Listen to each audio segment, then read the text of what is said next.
Hello everyone, I am Josina Paris and I welcome you all to the discussion of 20 GK questions from CLAT perspective.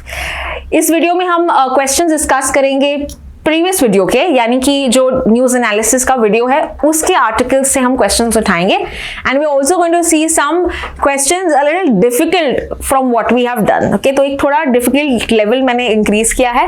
Apart from that I have also added some questions based on the past 2 days के current affairs. तो इससे आपको याद होगा कि हमने कौन से आर्टिकल्स भी देखे हैं. So some surprise questions coming for you as well. So let's start with the first question then. Under which article of the Indian Constitution can President's rule be imposed in a state? President rule का article पूछा है. Yes, it is Article 356. Answer इसका B है.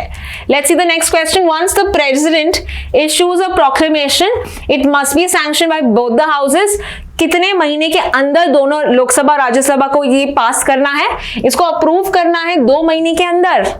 अगर ये national emergency होता then it would have been 1 month. But ये state emergency है, that is why within 2 months. Clear?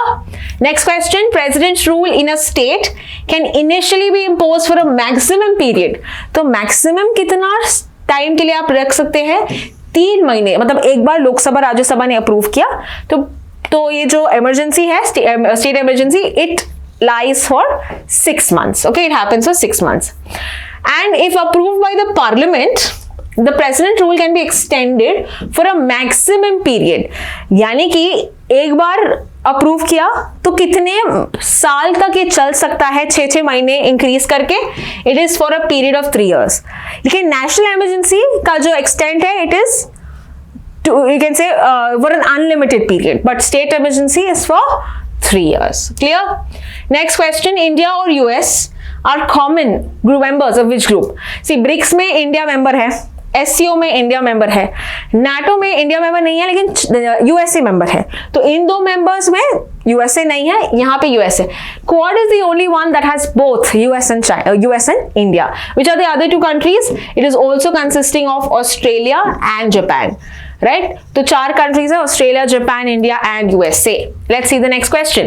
What is the objective of developing the gross domestic knowledge product? Right? तो आज के आर्टिकल हमने देखा था, ये मेजर करेगा impact of knowledge on economic and social life. Answer easy है, answer is B. So you'll get such questions also in your exam. You have to watch out for the articles as well. कौन सी ministry है responsible for developing the GDKP? I discussed in the article today that ministry of statistics and programme implementation, right, they are responsible for bringing this framework because यही data interpretation statistics ये important है. So this is that body which will be responsible. Niti Aayog, जैसे मैंने कहा, नीति आयोग ने ये पहला idea दिया था GDKP का, लेकिन कुछ काम नहीं किया था. सो नीति आयोग के बारे में भी क्वेश्चंस आ सकते हैं. So relating questions of that passage are very sure, right. So NITI Aayog कब आया था? 2015 में. The answer to this is C. Next question. Which organization did NITI Aayog replace? NITI Aayog ने replace किया था प्लानिंग कमीशन को, right? प्लानिंग कमीशन को replace किया था. So answer is A. Chairperson कौन है नीति आयोग के? नीति आयोग के चेयरपर्सन होते हैं प्राइम मिनिस्टर. ठीक है, very very important. You need to know these facts because they are important. इसके अलावा who is the current chief executive officer? CEO कौन है नीति आयोग के? CEO है BVR सुब्रमण्यम. जो सुमन बेरी है, he is the vice chairperson. ठीक है, chairperson is Prime Minister, Vice Chairperson is Suman Berry, and CEO is BV Subramaniam. So you need to know these important personalities. GDP का full form पूछा है यहाँ पे, easy question है, but still students get confused, right? So GDP का full form है Gross Domestic Product. So answer to this is C, which is the total value of goods and services in an economy in a year.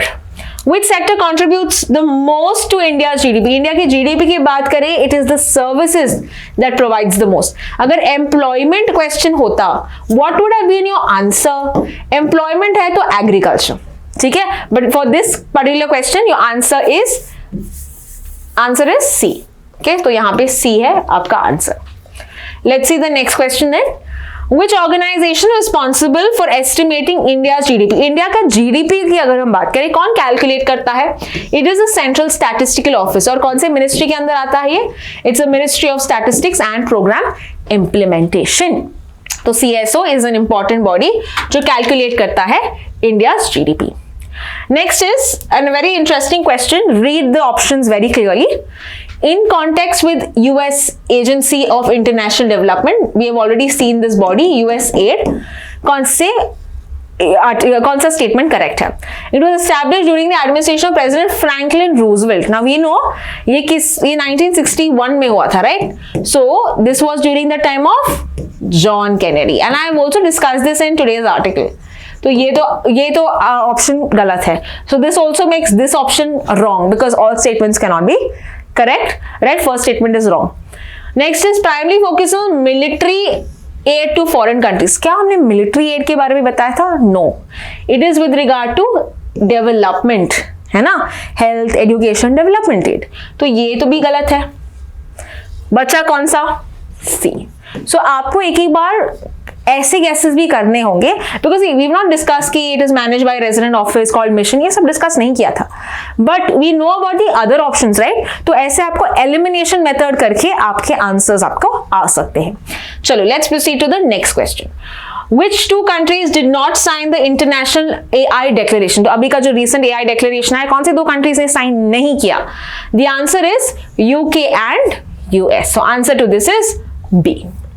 अगला question है current vice president कौन है US के? सो president तो हमको पता है, वाइस प्रेसिडेंट है JD Vance and we know that he was the one who represented US in the AI summit, जिन्होंने साइन नहीं किया था. So JD Vance is our answer.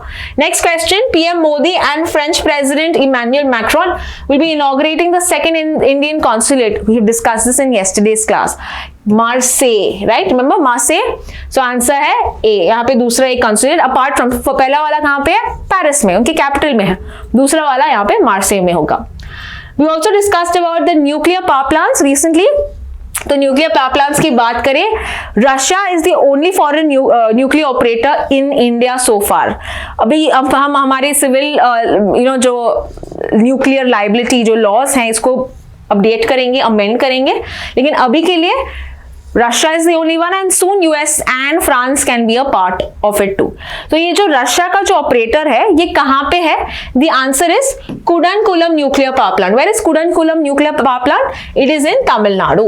In fact, it's the largest nuclear power plant in India. तो Rosatom जो है उसका Russia का operator है, ये Rosatom कंपनी है रशिया की.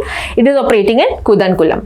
And finally, the last question of the day, we had discussed about the NTCA, which is the National Tiger Conservation Authority. याद है हमने दो दिन पहले किया था. सो आई थिंक मंडे का आर्टिकल है, सो एक रिवीजन भी हो जाएगा कि जो हमने देखा था एक इरिगेशन प्रोजेक्ट में उन्होंने वार्न किया था कि this will affect the tigers movement in the reserve Satpura and the Melghat tiger reserve, right? तो कंस्ट्रक्शन करेंगे क्या? मोरान जल इरिगेशन प्रोजेक्ट. तो ये कहाँ पे लोकेटेड है? ये क्वेश्चन इंटरेस्टिंग है. The answer is not Maharashtra, it is Madhya Pradesh. Okay, so let me just erase this. It's Madhya Pradesh जहां पे ये पर्टिकुलर इरिगेशन प्रोजेक्ट का कंस्ट्रक्शन होगा, जहां पे एनटीसीए ने बोला कि मत करो, वार्निंग किया है because it can lead to disruption of the biodiversity. So this is all with regard to our 20 questions of the day. I hope you've got maximum of them right. I'll see you in the next video. Thank you so much for watching.